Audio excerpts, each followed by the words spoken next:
Good morning, good afternoon, good evening. Welcome to the first webinar, WHO Health Talks webinar related to the World Food Safety Day. So I have the pleasure today to receive the panelists. I will present the panelists of today.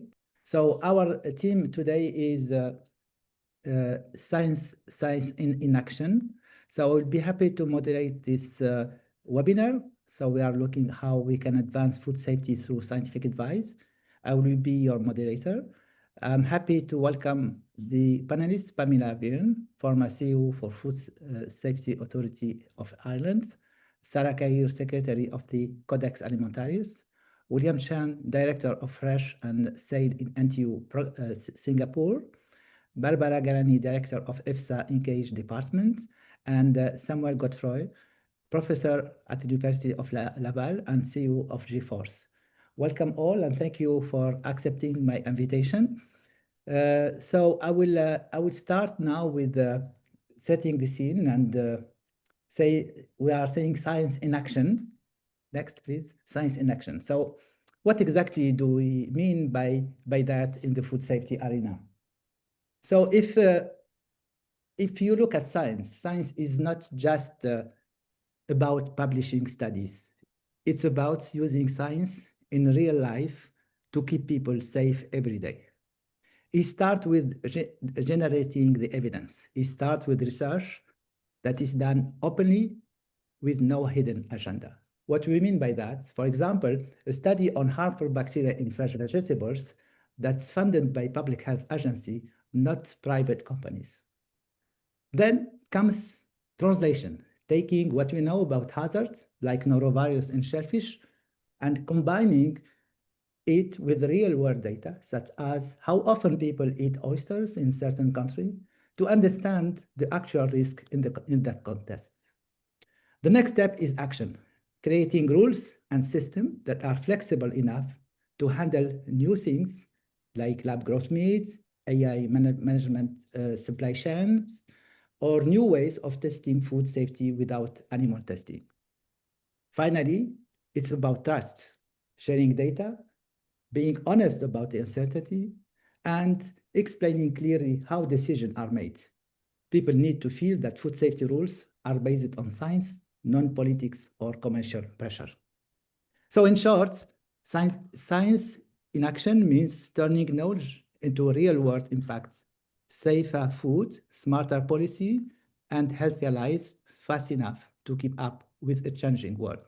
Now, it's about innovation and new frameworks. So I would like to start my question with William from Singapore, and we know that Singapore is the country of with promoting more innovation in foods. So my question is, are our current regulatory system fit for purpose in an age of innovation and complex global food systems? William, you have the floor. Hey, thank you for having me here, Maurice, and all the panelists. Coming from Singapore, as you may know, is a city-state. There's not much of a farmland, so we are pushing for enhancing food security through urban solution, through urban farming, all these alternative protein, among other things. As you may know, Singapore is also the first country to approve the cultivated meat, for consumption and production. But the approval, we call it pre-market approval, and is basically based on the safety assessment of the production system processing.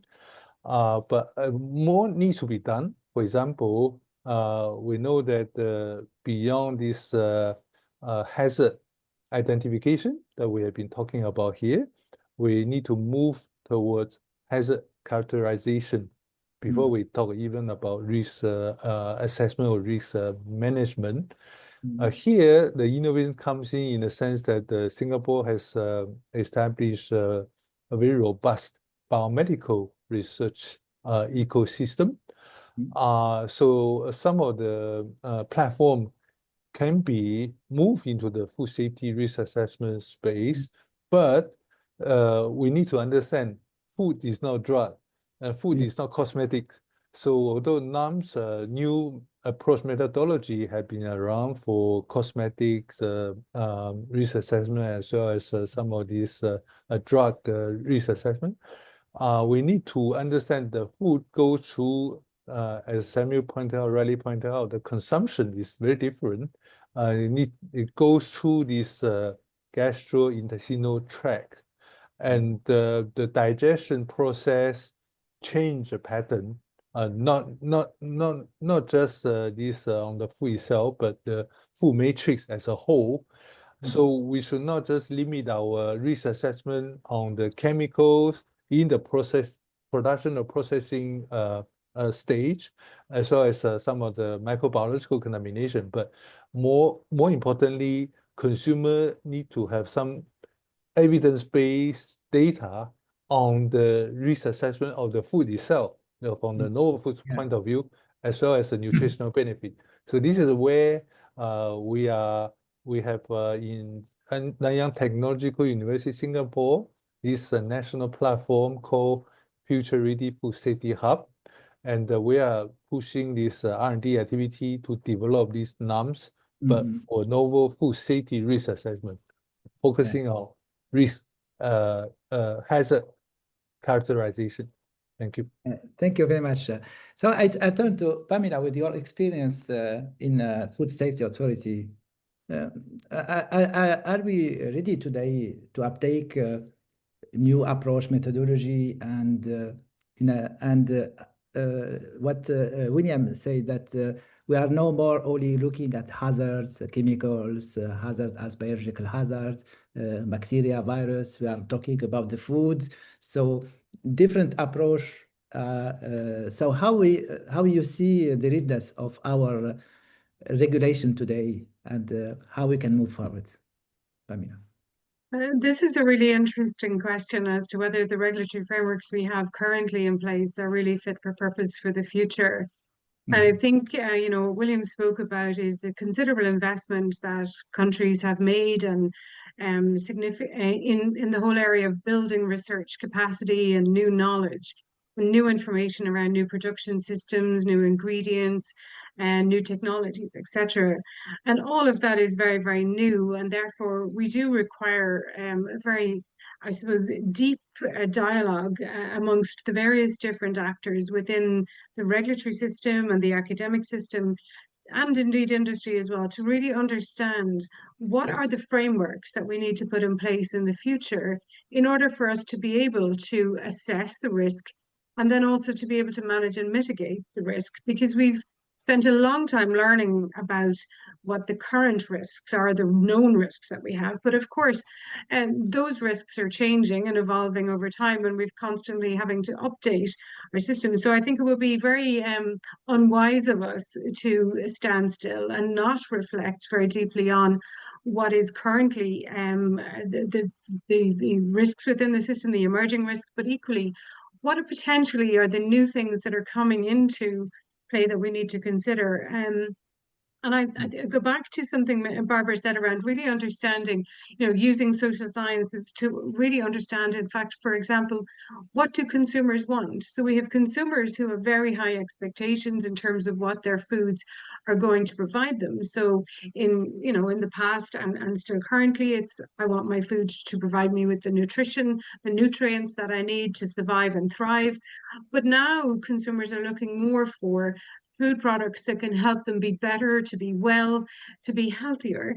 And of course, that brings additional questions that we as regulators are going to need to think about, is in terms of how do we develop a regulatory framework that allows for those needs and those expectations to be met in a way that ensures that not alone are the foods providing them with the nutrition that they need, but equally that they're not posing them greater risks into the future. So I think there is a need for us to think more about how do we take, for example, the learnings in the area of new approach methodologies that have been applied previously, and bring them to bear in the context of food and the risk assessment and within the risk analysis framework around food. So I think there's a lot for us to do, Moaz. Yes. Yes. And I look forward to following this discussion in the next number of months and over the next number of years, and contributing to that discussion based on our long history of experience in the whole area of regulating food as it currently is today. Yeah, Thank you very much. Yeah, I would like to give the floor to Samuel very quickly about the international evaluation and are we ready to have this consensus at international level, and how we can reach this consensus with new approach methodology and how we tackle the new foods in general? Well, thank you. Thank you for that, Moaz. And I guess I'm going to start maybe by the end, really. How do we tackle this issue of innovation in general? And I think, again, we all understand that innovation is crucial, really, to address a lot of challenges of food security that we're witnessing.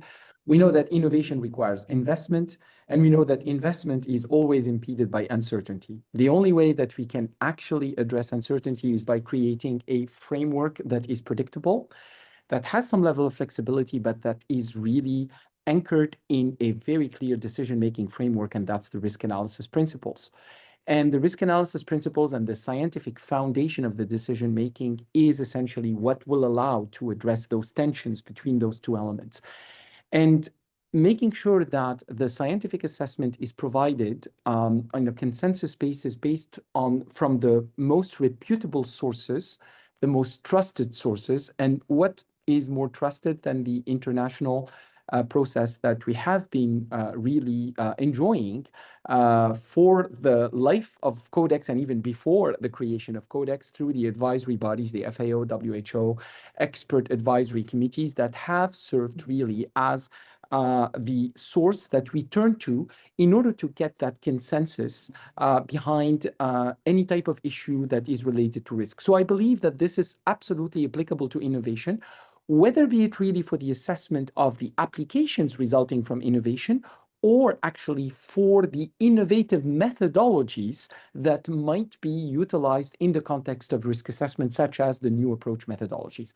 The second key ingredient as well, and I'll really finish with that, is that we need to make sure that risk assessment is not the privilege of the few, but it has to be really accessed to the largest community possible. And that leads me really to call for continued investment in capacity building, in risk analysis, but overall in food control systems, such that we diminish and mitigate the tension between innovation and regulation. Thank you. Thank you.